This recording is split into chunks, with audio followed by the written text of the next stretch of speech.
Welcome to the GSMC Fitness Podcast, the show that helps you sort through all of the trends, new and old, of the fitness world.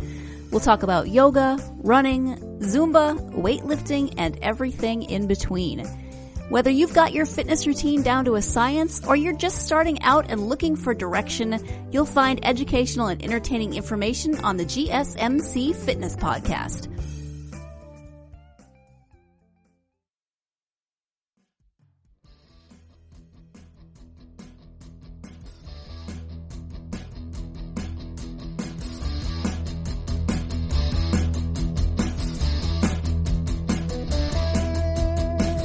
Welcome to the GSMC Fitness Podcast. I'm your host, Alexandra. Today we're going to be talking about metabolic syndrome, fitness equipment to use, whether at home or at the gym, and different fitness challenges. So the first one, metabolic syndrome. Now, the first time I heard that, I was very confused. I actually heard it on the news a few days ago, and I sat and I listened to their explanation, and I honestly lost my mind. I really lost my mind. Let me tell you why. All right, so after hearing about it on the news and being extremely confused as to how this is a thing that people felt the need to create an actual medical classification for in this way. So I looked it up. Now, just to make it simple, I'm going to be reading from Mayo Clinic just to give you an idea. So this is the general definition. A cluster of conditions that increase the risk of heart disease, stroke, and diabetes. Okay, that's kind of vague, right? But it goes into more detail. It includes high blood pressure, high blood sugar, excess body fat around the waist, and abnormal cholesterol levels. The syndrome increases a person's risk for heart attack and stroke. So the idea is, they say that if you have 3 or more of these conditions in this list, then you have metabolic syndrome. Oh. Now, obviously, it's important to be aware of these things in your body, but I gotta say, giving it an actual syndrome, that's a new one.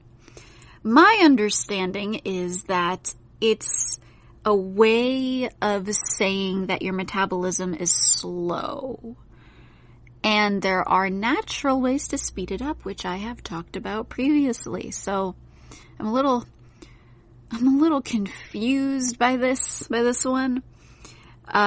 Let's go over some symptoms. So, aside from a large waist circumference, which that one is very strange to me, most of the disorders associated with metabolic syndrome have no symptoms. Are you kidding me? A medical disorder with no symptoms? I'm sorry, that's a little, obviously, there's certain things that don't have symptoms and you can be tested for them. But this, okay, let me just continue. All right, underneath it says, may experience obesity or overweight, also common diabetes, high blood pressure, or potbelly. Those all can definitely be related to each other. Treatments. Now listen to the treatments. This is what really killed me. Weight loss, exercise, a healthy diet, and smoking cessation can help. Medications may also be prescribed. Shocking! I know! All of those things can actually help your metabolism and your blood pressure and cholesterol and your, I guess according to them, waist size. It's shocking that a healthy diet and exercise and not smoking help with those, huh? And then they also have a list of specialists that can help, which is also very shocking, let me tell you. Your primary care provider, your cardiologist, I guess you'd have to get an endocrinologist, and a nutritionist. All of those are shocking, as I've said.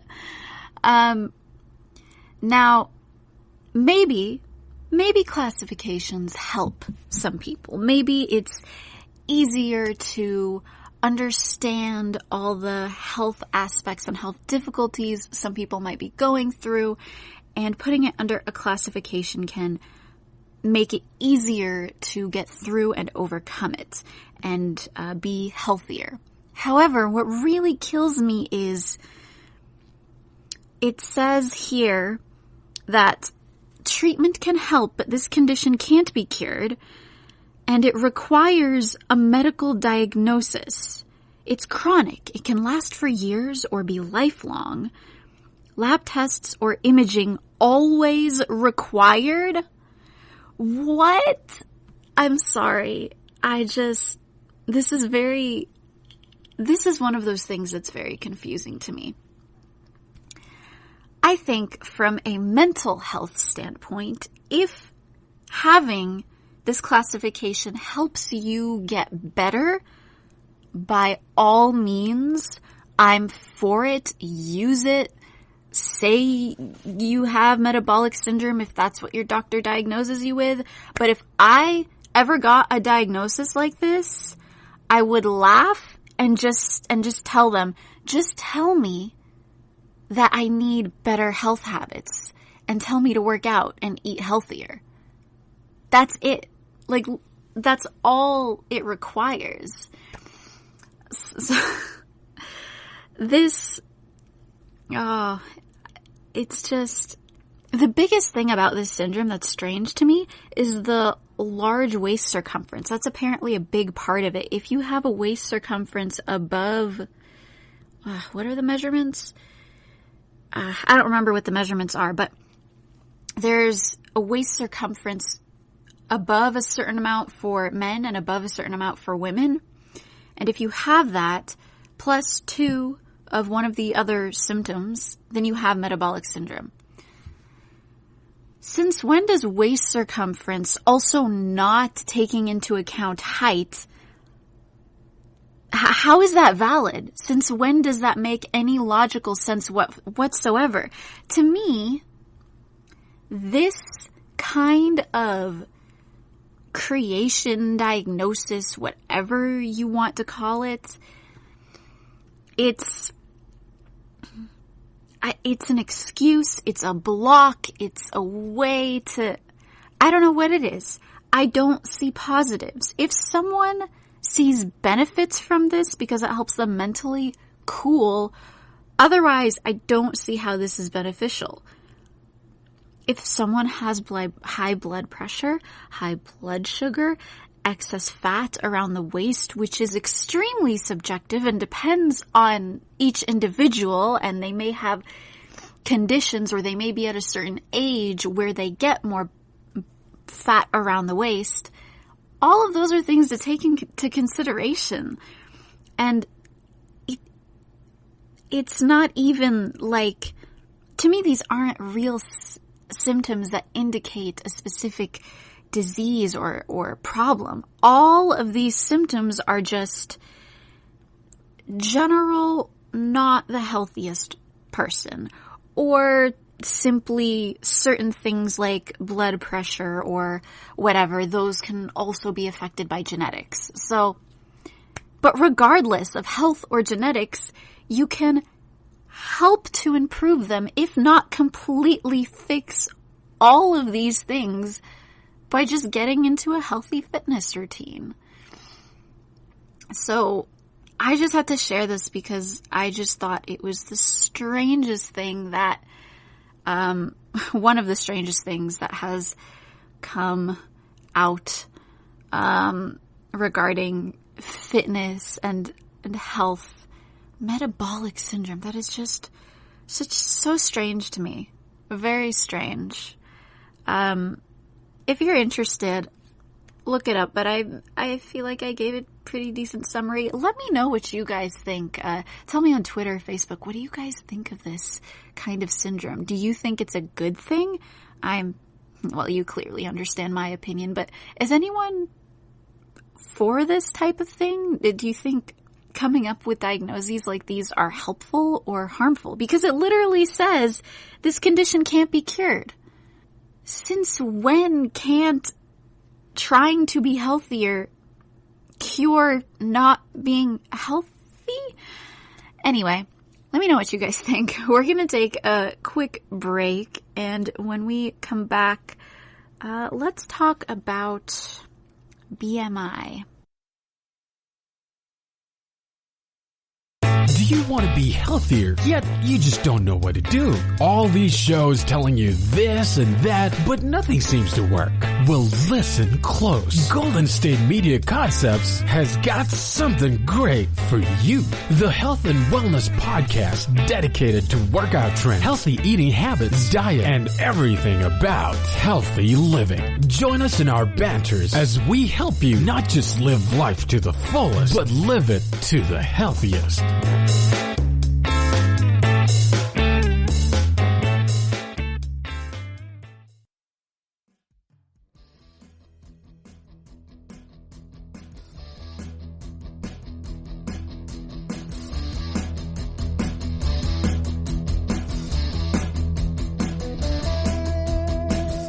Welcome back. Earlier we heard about something I think is very strange called Metabolic Syndrome.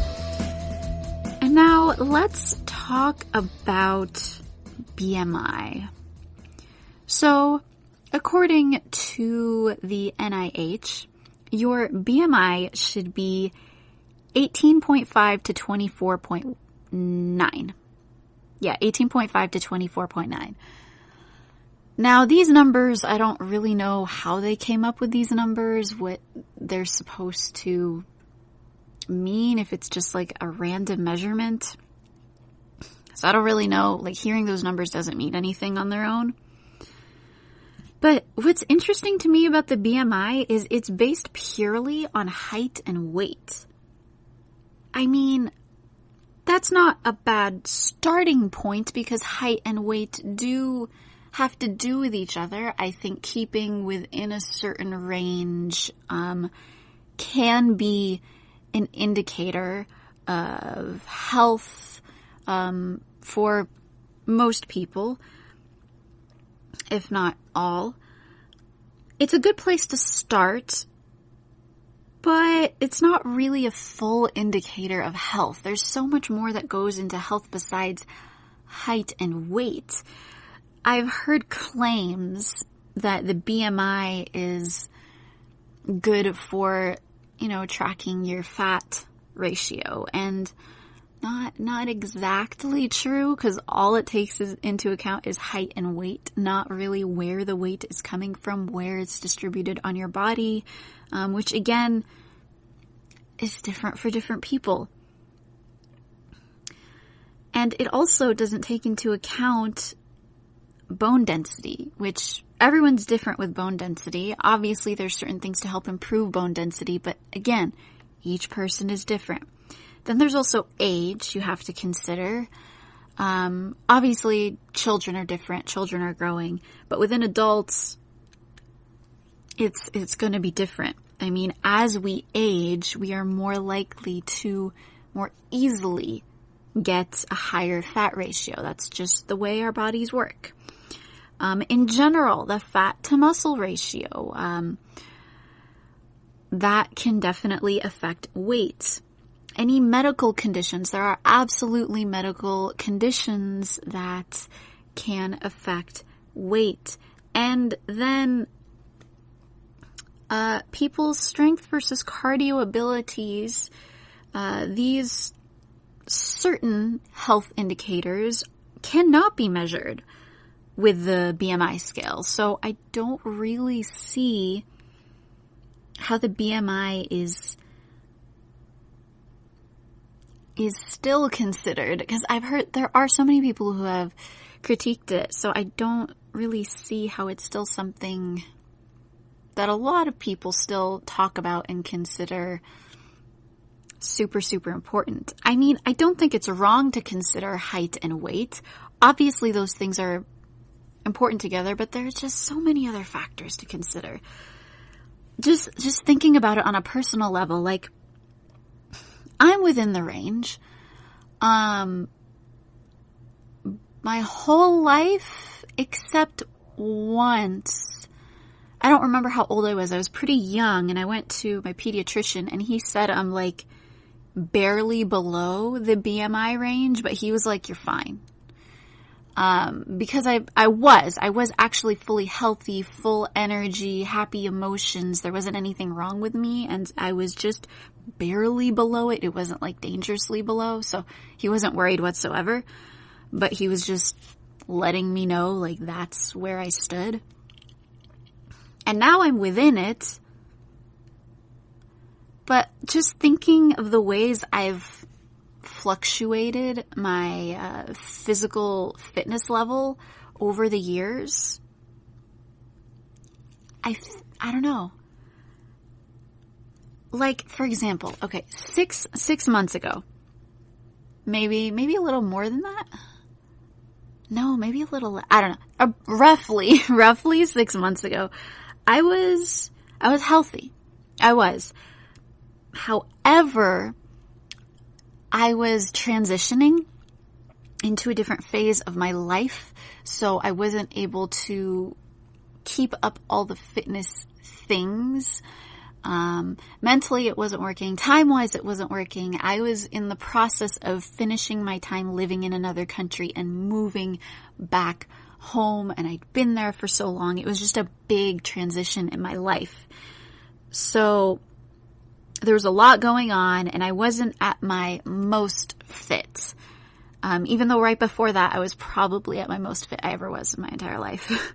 But anyway, I wanted to return back to my healthiest form. I was still happy. I wasn't what would be classified as obese or anything like that, but I still wanted to be even healthier.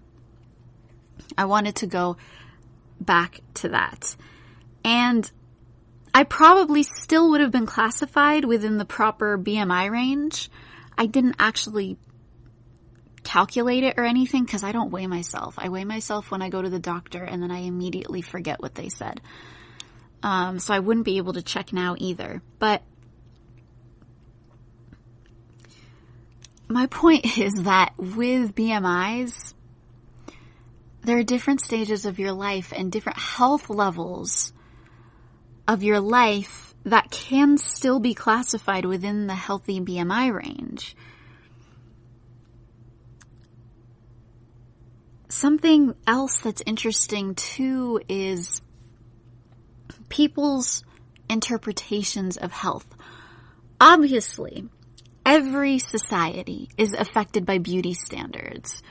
In general, we have similar influences just because of Hollywood and generally similar media being spread throughout the world. However, things are different in different places. And where I was living, despite my feeling like I wanted to get healthier, and I knew I was healthy and everything, and I was confident, but I still wanted to get healthier. Despite all of those feelings, I had friends that would consistently call me thin. Oh, I'm so skinny. Oh, I'm so thin. And then they would say that, oh, they're so fat. They're so overweight. They're so this. They're so that. And it kind of made me uncomfortable. And I tried to be as encouraging as possible, but with different standards in different places or different ideas about what healthy looks like, it's kind of hard to have that conversation over cultural barriers sometimes. But that really affected me mentally too, because I started calculating in my mind. I started wondering, well, what actually does it mean to be healthy? And there are certain vanity points that can indicate health, but that's not the end of it either. So I think considering BMI is an okay place to start. If you really need a direction to go in, start with getting within that range if you want, but it's not the end. There are other things to consider. It's not something to stress about. All right, we're going to take another break. When we come back, we're going to talk about home equipment for working out. Tired of searching the vast jungle of podcasts? Now listen close and hear this out. There's a podcast network that covers just about everything that you've been searching. Hey! The Golden State Media Concepts Podcast Network is here. Nothing less than a podcast bliss with endless hours of podcast coverage. From news, sports, music, fashion, cooking, entertainment, fantasy, football, and so much more. So stop lurking around and go straight out to the Golden State Media Concepts Podcast Network. Guaranteed to fill that podcast itch. Whatever it may be. Visit us at www.gsmcpodcast.com. Follow us on Facebook and Twitter, and download us on iTunes, SoundCloud, and Google Play.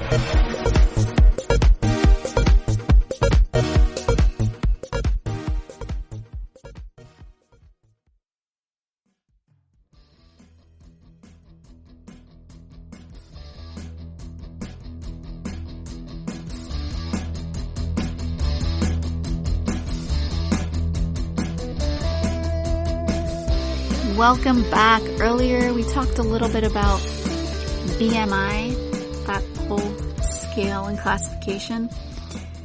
Now let's talk about home equipment for working out. There are lots of different things you could get to work out at home if traveling to the gym is difficult, or if you simply want to just move everything home because you think it would be better for you. Obviously, there are the bigger machines that can be great, like treadmills or stationary bikes. Those are especially really good if you're more in the city, and it can be harder sometimes to find safe places to bike or go for a run. Just depends on where you live. So those are definitely good options. There are also simpler things though, like jump ropes. Those are definitely great. Dumbbells, simple weights like dumbbells. Even low ones are fine. Nothing too heavy. Those are good for resistance. I personally use my body more than anything, but I do have 5-pound weights. I know it's nothing, but I start low. I start simple, and right now I'm using body weight more anyway. It's more resistance, and I'm building up more strength. So body's better right now for me than 5-pound dumbbells. Not to say they're not useful. I do still use them occasionally. If you want something heavier for strength, obviously heavier weights. Depends on your level or what kind of workout you're doing. Resistance bands are super popular ones that are honestly great for there are different kinds of things you can use for resistance, but resistance bands obviously great for your legs, your arms. I believe you can use them for your core too. I've never used them. I've always done similar exercises that cause resistance, but I kind of want to try them. I never use tools because I don't care. I'm more, a little more simple, but I do want to try them at some point. Now, these are all things you have to buy. If you're not about buying anything, even a simple resistance band, I say you don't have to. I mean, I have weights that are hand-me-downs from when my brother and I were younger, and he was starting out small because he was small. So they're basically just hand-me-down weights. I didn't even get them myself because I'm not a tools person. But if you want to use tools, lots of options. Chairs or stools are really great to use. I don't have a stool, but I really want one because the stairs in my house I guess I could use the stairs outside if the weather's nice. But stools are nice because they're portable, so you can put them wherever. And I really love those stepping exercises. So good. Get that cardio, build those legs up, burn fat. It's such a good workout, and it's simple, and I can do it at the pace of music. I don't know why. It's just really simple, but I like it. And then stairs, obviously, it's similar to the stool. With stairs, you can use them like a stool, or you can go up and down them. Just, be careful, pace yourself. If you're not used to it, it may be too intense for your heart, so just take your time. Walk up the stairs, lightly jog, take a break when you need it. Push yourself, not too hard. That's what I believe in by now. Obviously, the wall is a great one. I'll use a wall, or my furniture more for balance, but the wall is good for resistance and strength. There are lots of different things you can do. And one that I have never heard of before is using a towel as a resistance band. I really don't get it. Towels aren't stretchy. I mean, kind of. But the resistance band, they have a stretch to them, but they're just really strong. So there's your resistance. With a towel, you just can't. I mean, obviously there's resistance there, but because you can't stretch them. I don't know. I'm just trying to talk it out right now, trying to understand it, because I don't understand how that would work. I guess there are certain things you could do regarding pulling, but it would have to be a pretty big towel if you wanted to use it on your thighs, for example. I'm not familiar with that one. If you're interested in that, look it up. It could be useful. It could be an easy way to get that resistance training by not buying yourself a resistance band. So all of these are definitely great options. Only thing I feel like, is a stool. Because I don't have a stool in the house. And I could use the stairs. Okay, we're going to take another quick break. When we come back, we will talk about the gym and how to save time at the gym.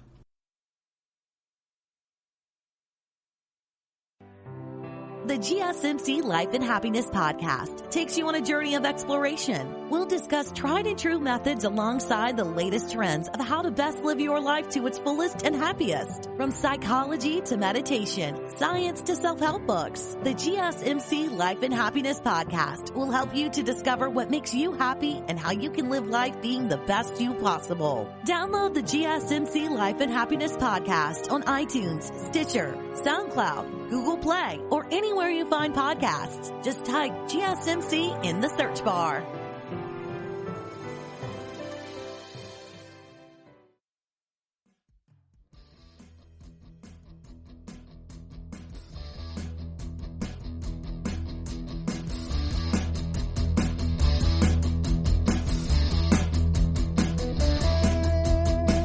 Welcome back. Earlier we talked about home equipment to help you on your fitness journeys.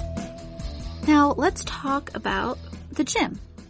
Specifically, let's talk about saving time at the gym, because I know that's a big reason why most people don't go to the gym.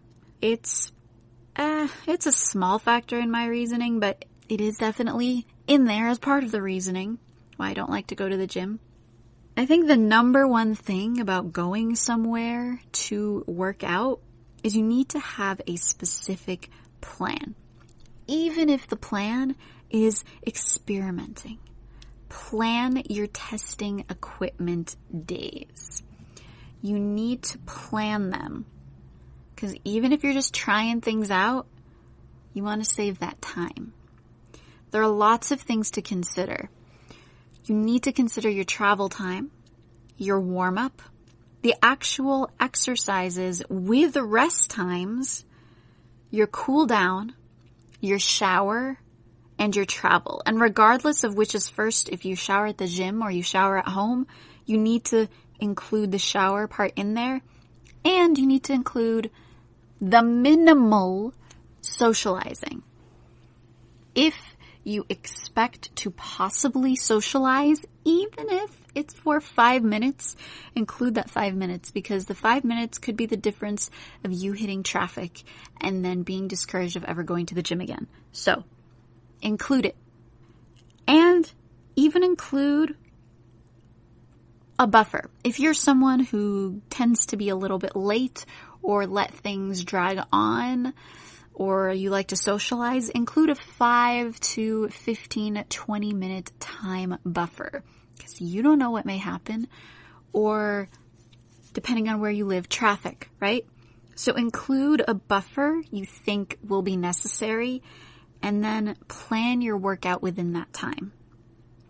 So with that, you're going to have to make your workout worth it, because if you have to cut down on your actual time at the gym, that doesn't mean it's not worth it. That simply means you're going to have to adjust. All you need to do is focus on a few exercises. Don't include everything in one go. Now, I'm a different case, I know, but I have a busy but flexible lifestyle in this moment. I know a lot of people don't. A lot of people have 9 to 5s, or they have that, but at a different time in the day. So, make it work. Make it work. Do a few exercises. Split things up like we talked about before. Do arms and chest one day. Do legs and glutes another day. Focus. Do cardio a different day. Whatever it is, organize your time. You've got to organize your time to make it easier on yourself. The other thing is, have a time limit. If you know you have to go to the gym, do everything, and be back from the gym by a specific time, you have got to have that time limit down pat in place. Make it specific. What is your max limit? Include a buffer in there if you need it. Schedule your things around that time frame, even if it's small. You can still get stuff done. But have a time limit. And if you need to help you keep track, to make sure you're keeping on track with all the workouts, put a few alarms in your phone. Don't be obnoxious and annoy everyone in the gym. If you need to wear headphones, wear headphones.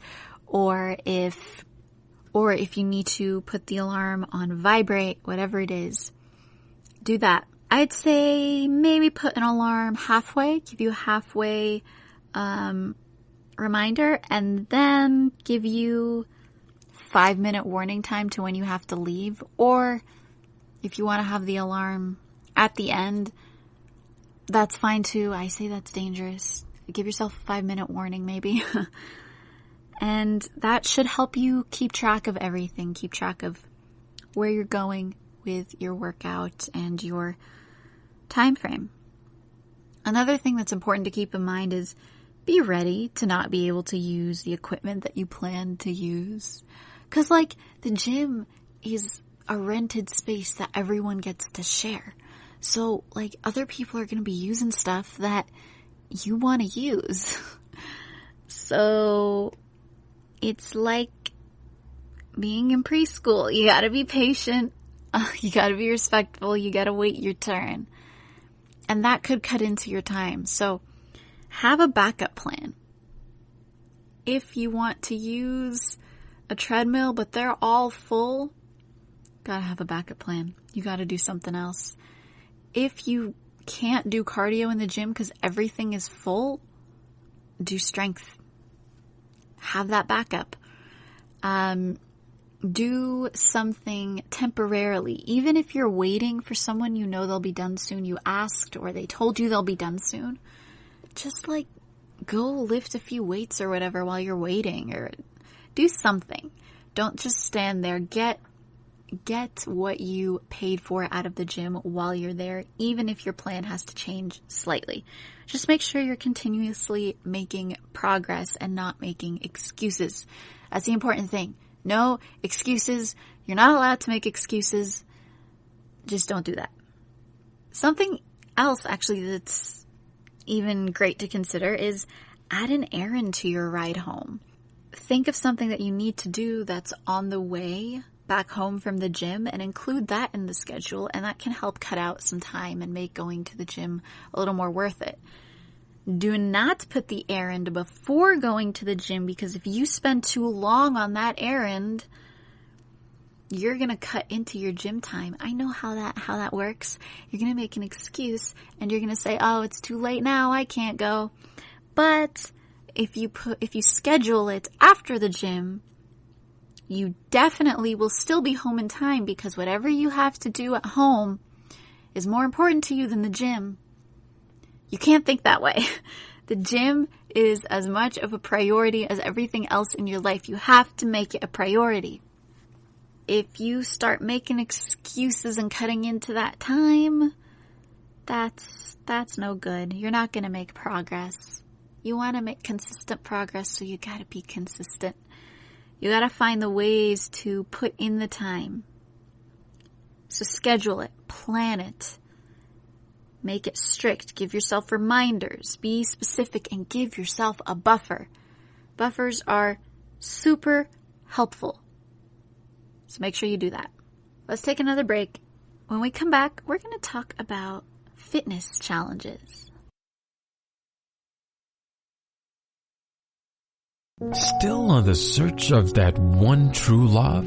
On the limbo in this crazy world of dating, marriage, relationships? Well, listen to the Golden State Media Concepts Relationship Podcast, your one-stop podcast for everything about relationships.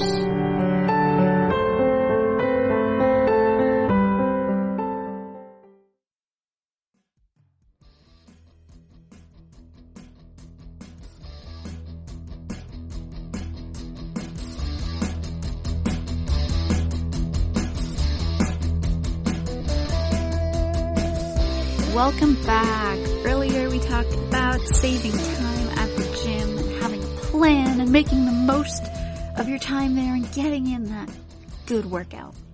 Well, you could get in a good workout by doing a fitness challenge. There are all kinds of fitness challenges out there, but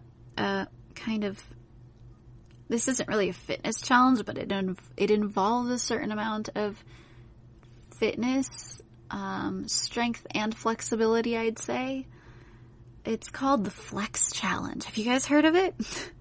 It's basically you lay on your stomach on the floor, you put your hands behind your back, you can grab your arms and hold them there, and you have to get up without rolling onto your back or your side for leverage.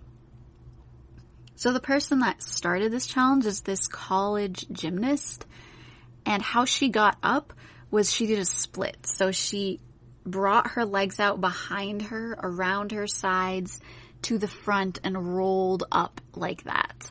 So obviously if you can't do a split, don't do it that way. But I saw a few other people do it, and they basically had to push up with their toes and crawl up with their knees, without rocking on your side. When they were finally able to get their knees to a certain point, they were able to leverage their front up. But there were actually people who are fit, mind you, that couldn't do it. And that was interesting to me. So it requires strength, but also not. So there are all kinds of strange challenges you could do for fun. But then there are the normal challenges. There are a lot of squatting challenges that I've seen before. But in general, fitness challenges, they're usually 7 to 30 days. Start small. I'm always encouraging people to start small. I think that's important.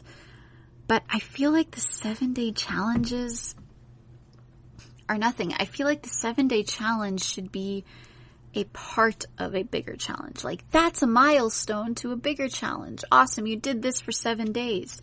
Can you do it for another 7 days? Because while it is great if you can do something consistently for a whole week, what happens when that week ends? That's it. The challenge is over. Are you done? No more fitness for you? Like, you know what I mean? So I feel like 30 days is a little bit more reasonable, at least with these challenges, because they do say it takes 30 days to make a habit. So I say go for 30 days. Don't be afraid of doing a longer challenge. Just if you need to break it up into 7 days and have those be milestones, do that. Or get a 7-day challenge and repeat it. Make it your own full challenge, so that way it can become a habit. But honestly, I feel like unless the challenge itself is motivating for you, it's kind of not worth it. It might make you hate working out. I feel like instead of doing general fitness, just pick something you enjoy. I know a lot of people that don't necessarily enjoy the process of working out, but they just enjoy that there's a challenge there. They enjoy that challenge, the struggle, the hard work. That's what they like. That's what's fun. And I completely understand that mindset. But not everyone has that. So if you don't have that, why do you have to torture yourself? Just don't do that. Find a different challenge. Pick something you enjoy. Like, I don't know, every weekend, go hiking. Even if it's a little hike. And increase the intensity of the hike each time. Or maybe not each time. Every 2 weeks or every month or something. Increase the intensity of the hike. Whatever it is, organize it like that. Or do something 3 times a week. Like, for example, do 30 squats 3 times a week. That's a lot of squats. If you need to start smaller, but, something like that. It doesn't have to be every day. It could be just 3 times a week. If you want something every day, have an everyday challenge. Just make it something you enjoy. Go rock climbing a few times a week. Go for a walk in your favorite beautiful park every morning. Think of something. What do you enjoy? Personally, I'm going to make a plan for myself right now. I talked about this in the last episode, but I need to actually make it concrete because I haven't yet. I'm going to replace some of my workouts with full dance practice sets 3 times a week. My normal dance lessons were an hour and a half, hour 45, right? So let's say an hour and a half for now, but let's say 1.5. So 1.5 hours, 3 times a week. So let's make a schedule. So I used to go to dance class Monday, Tuesday, Thursday, Friday, and Sunday. I had Wednesday and Saturday. No, it was Friday and Saturday, not Thursday. I had Wednesday and Thursday off. Let's say 3 times a week. So let's do Monday. Should I just do Monday, Wednesday, Friday? I kind of want to keep my Wednesdays off. So let's do Monday, Tuesday, Friday. Because see, it's not that I won't be working out in between that. It's that these will be specifically for dance. Yeah? So Monday, Tuesday, Friday, dance. And then Thursday and Saturday, regular workouts. So I'll have those scheduled in, but whatever I end up doing, if I change it mildly, that'll be fine. Cool. I have a schedule. Thanks, guys. Talking to you forced me to create this right now. Now when I'm done talking to you guys, I can actually sit and organize this, make a plan for it. This is good. This is actually good. I enjoy this. Thank you for your help, your encouragement. All right. Since I did that, now you're obligated to sit down right now and make some kind of schedule for yourself.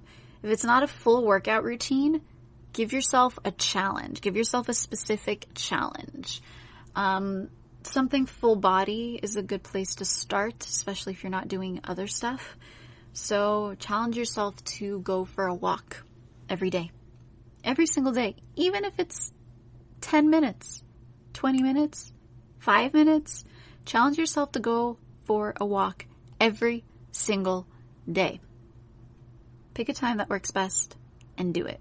And with that, let's take another break. When we come back, I've mentioned this before, but I'm going to expand. Let's talk about doing something new, even if you're already in shape, and how that can sometimes be difficult and maybe even a bit discouraging.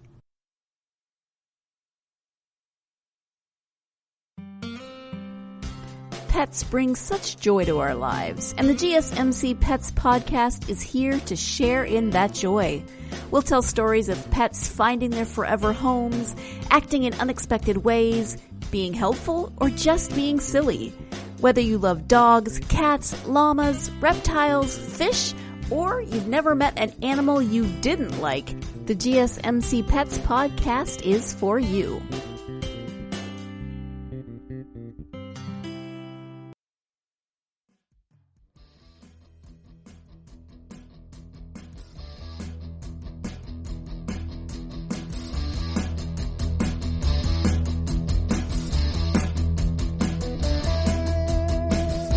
Welcome back. Earlier we talked about fitness challenges, and you guys forced me by, not talking to me at all, to kind of make what I talked about more concrete for what I wanted to do, my plan.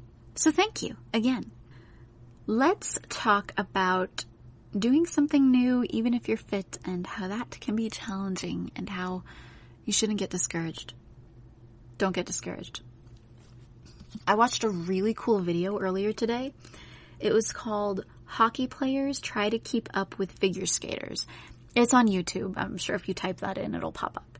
So what it was 3 professional hockey players were being taught to do specific figure skating moves by 3 professional figure skaters. So each figure skater would take turns and teach them all one move. And at the end of it, I think they learned 5-6 moves total. And at the end of it, using all of those moves, they had to do a simple choreography. And it was so, so cool to see, because obviously they were all in shape. Every single person there was in great shape. And because it's a similar sport, there are similarities there. The hockey players had the strength to do the moves, and there were certain things that were helpful. They obviously knew a little about balance, at least a little about balance. But then they did fall. Their form wasn't perfect. They couldn't quite get certain places with it, but they caught on quick. But they definitely had some difficulties, and it was so funny. Honestly, it was so funny. It was really cool to see. I really loved seeing their reactions, because sometimes they were like, I don't want to do this. And it's an understandable feeling. I mean, watching certain people do things can be intimidating because they look so beautiful and clean, or you can see how talented they are, and you're like, I've never done that before in my life. What am I supposed to do? I totally get that feeling. But they did it, and it was incredible. I mean, I talked before about going to my friend's Pilates class and how difficult that was for me. And so I kind of returned the favor, and I invited her to come to my dance class. And she came to my dance class. Now, granted, let me remind you, she's a Pilates instructor. She's a professional, and she's very toned, very in shape, obviously has perfect form in all of the exercises. Now, coming to my dance class, her form was way off, because this is not to rag on her. This is totally how it always is for anyone doing something new who's used to something else. Her form was off, and it was remnant of Pilates. I mean, it looked like she was ready to do Pilates. That's what her form was matched to. And the only reason I recognized that is because I went to her class and saw what form you're supposed to keep doing those exercises. And that was difficult for me. So seeing her try to adjust to belly dancing was cool. And she said she had fun. And she's a professional and super, super in shape. And you could see that there was a learning curve there. It was really cool. Just thinking back to my start of the dance class, gosh, even before that, if you don't know me in real life, or maybe you don't see me super often, I'm a clumsy person. Now, I have done different sports-related things in my life. I did Taekwondo for many years, and that started in elementary school and went through part of middle school. But then I stopped, became busy, did other things, blah, blah, blah. Then, actually, many years passed, and I started doing dance. Regardless of all of these things, throughout my entire life, I've always been clumsy. Now, I'm not saying it hasn't been improved with the dancing. Obviously, there's certain things that are much improved. But at the start of dance class, oh my God, my teacher would constantly laugh at me because I couldn't spin. I always would add an extra step. I'd get off balance, and it was fine. It wasn't like laughing at you, making fun of you. So calm down. But I was awful at spinning, and it's still not the thing I'm best at, but I improved so much. I have better balance now, definitely helped a lot, but there was a huge learning curve there, and there are other moves that definitely came more naturally to me, but with everything, there's a learning curve. I mean, just thinking about, there are also exercises that are super difficult.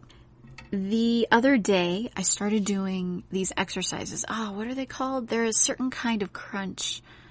I don't remember what they're called, but they're the ones where you put your hands beside your head. They're the ones where you put your hands beside your head and your elbows are up, and you extend one leg at a time and bend the other, so the opposite elbow goes up to reach the opposite knee. And you go back and forth. So you're kind of working your sides and your abs a little bit, but also the sides. And it requires so much more strength than regular crunches. They're so difficult. They're so difficult that I've never done them in my life, because every time I tried, I was like, oh, it's so difficult. But the other day I was like, no, I'm going to do it. And when I first started doing them, I couldn't do maybe more than 3 not great ones in a row. But now I can do more than 10. And this is over the course of 3-4 days. The reason is, how I started training myself was, I did the 3 that I could do, or 4, whatever it was, and then I would stop.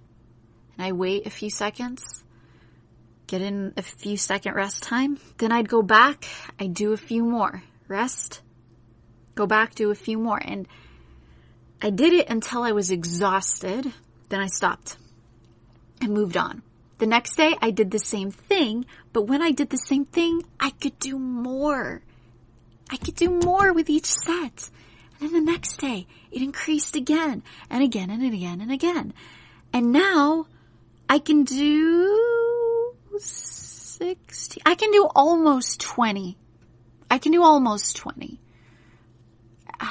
It depends. It depends how tired I am and what exercises I did before, probably. But I'd say between 10 and 20 I can do in one set, and then take a break and keep going. So I'm expecting that to be able to increase and my form to improve, because my strength is improving in that direction. My muscles, not just my strength, but my muscles are getting used to moving in that way, and certain muscles that maybe weren't used to moving quite as much are getting moved as well. That's definitely another factor depending on how you're exercising your muscles. So there's really a lot to consider with doing something new. And you can do it. Just start small and you will advance quicker than you think. Don't get discouraged. You can do it. With that, I'm going to say thank you for listening to the GSMC Fitness Podcast, brought to you by the GSMC Podcast Network. I'd like to ask that you please remember to subscribe to the show and write us a nice review. It really helps us out. Also, if you can please follow us on Facebook and Twitter, I'd really, really appreciate it. Let me know what you guys think of the show, anything you want to talk about, any questions that you have. Thank you all so much. Have a good night. You've been listening to the GSMC Fitness Podcast, part of the GSMC Podcast Network. You can find this show and others like it at www.gsmcpodcast.com. Download our podcasts on Stitcher, Apple Podcasts, SoundCloud, Google Play, and any app where you listen to podcasts. Just type in GSMC to find all of the shows from the GSMC Podcast Network. From movies to music, from sports to entertainment, from business news to weird news, we cover it all. You can also follow us on Twitter and Facebook and listen to these podcasts on YouTube. Thank you, and we hope you have enjoyed today's podcast.